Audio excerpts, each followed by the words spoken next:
What is up, you guys? Welcome back to the channel. And in today's video, we're gonna answer the question, should I have a business partner in my woodworking business? Let's dive in.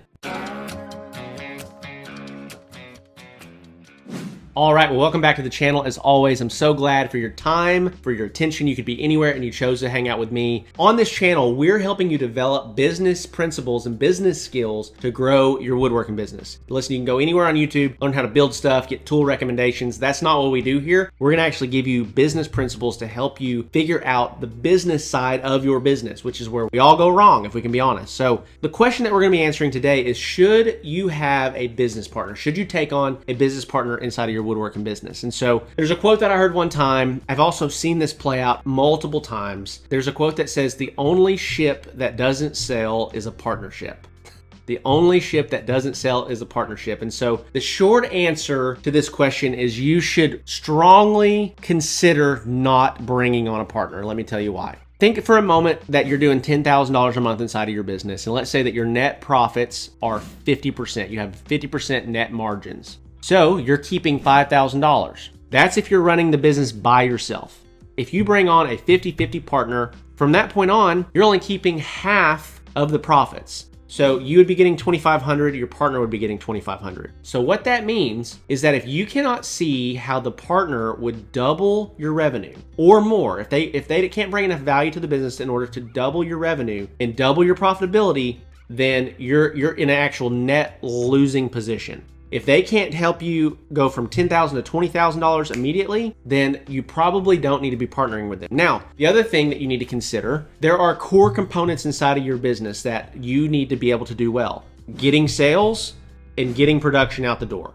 In a woodworking business, those are the two most important parts. Those are the two sides to the coin that make up your woodworking business. I got to get new sales and I got to get stuff done and get it out the door, right? Because most of the time we're collecting 50% deposits on the front half and we're collecting 50% second half payments on the back half of getting stuff out the door. Now, let's say, for example, that you are a great woodworker, but you are terrible at getting sales. My recommendation would be that you would hire somebody for the sales role, not necessarily take on a 50-50 partner. But here's the benefit of a partner, is that if you give 50% of the business away to a partner, they're gonna be really motivated to help you grow it, right? They're gonna be very vested in the business's success. That is the benefit of it. But if you can do both, you don't need a partner. Or let's say that you're really good at sales, but you don't love the woodworking component of it. Maybe you get burned out in the shop, but there's a guy that you know that lives for it, loves it. You may consider partnering with him, but ideally you would hire him as an employee. That would be my recommendation out of the gate. Now, if you have a best friend or a dad or somebody that you have done life with for decades, that you love, that you trust, that you would be willing, like, we can go do this thing together, I would tell you to go for it.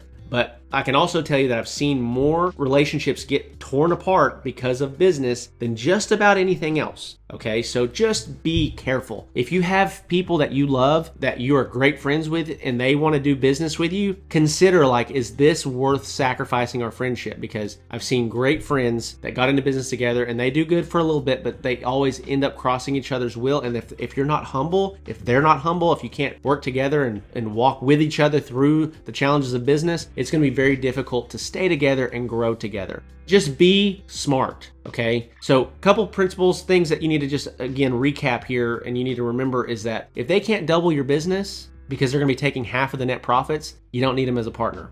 Now, there are lots of different ways to structure a partnership. You could have a 75% ownership, they could have 25%, right? You could be a 51% partner, they could be a 49% partner. By the way, don't ever do a 50-50 partnership because you don't have anybody that can make the final call. You get to an impasse with each other where your voice is just as important as their voice and vice versa. And if y'all disagree really strongly on something, you're not gonna be able to move forward. So somebody needs to be a 51%, somebody needs to be a 49% so that somebody always has the final say. That can be you, that can be the other person, but just to make sure that you guys, your business can move forward, you need to structure it that way at minimum. Now, the other thing that we need to talk about and consider is a partnership that doesn't include equity, right? So what are some types of strategic partnerships that you can do with other organizations or other people to help you grow your business? Well, working with advertising agencies or somebody to help bring you a bunch of leads is a great partnership where you don't have to sacrifice any equity. You just pay them a monthly retainer fee and you get tons of leads. Or working with a VA, like working with a virtual assistant that you you go to a VA organization or company, they match a VA to you, and they're handling a bunch of the administrative work that you need done, right? There are strategic partnerships that you can have outside of your business organization that you don't give away equity that can dramatically grow your business. And I would say that the Woodworking Business Accelerator program and what we do with clients is one of those things. And so if you are needing help growing your woodworking business, if you're needing help getting leads, if you're needing help developing a product catalog, if you're needing help figuring out how to sell on a consistent basis, or figuring out how to implement systems that remove you as the bottleneck inside your business, that's what we do inside of the Woodworking Business Accelerator program. We now have over 55 clients all across North America, and signing a client in New Zealand, I believe, this week. So we can say that we're a worldwide business. Really excited about that. But this is super, super important